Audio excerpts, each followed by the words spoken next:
All across Venezuela after authoritarian leader Nicolas Maduro was declared winner of the country's presidential election. The vote was met with claims of irregularities, including opposition witnesses being denied access to the election headquarters as votes were counted. Yeah, Houston area residents from Venezuela also taking to the streets to protest. Anieli Ruiz is in the Galleria area tonight, where one of the largest of those demonstrations took place. Anieli?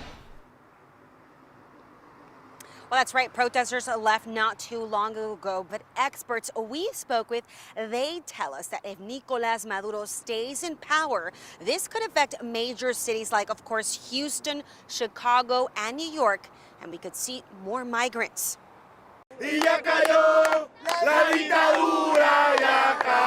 Tonight, dozens of Venezuelans taking to the Houston streets, voicing their frustrations. He is stealing elections. He's making a massive fraud, and we're not going to let that happen one more time. The people that showed up here angry with President Nicolas Maduro, who's claiming victory in Sunday's elections. Maduro has been in power for 11 years after the death of his mentor, Hugo Chavez. And these Houstonians are in support of the opposition leader, Edmundo Gonzalez. They say Edmundo Gonzalez has won the election by a landslide.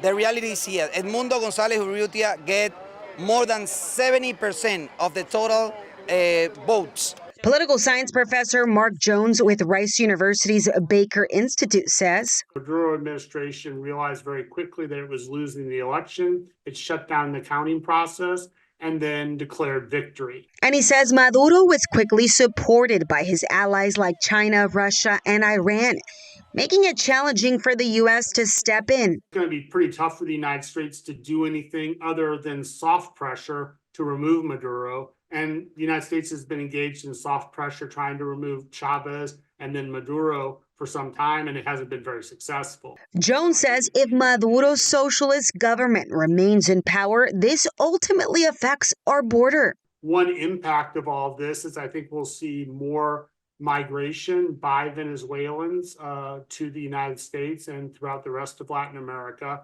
In the meantime, those taking to the streets, holding their flag high and singing their chants, say they're not losing hope.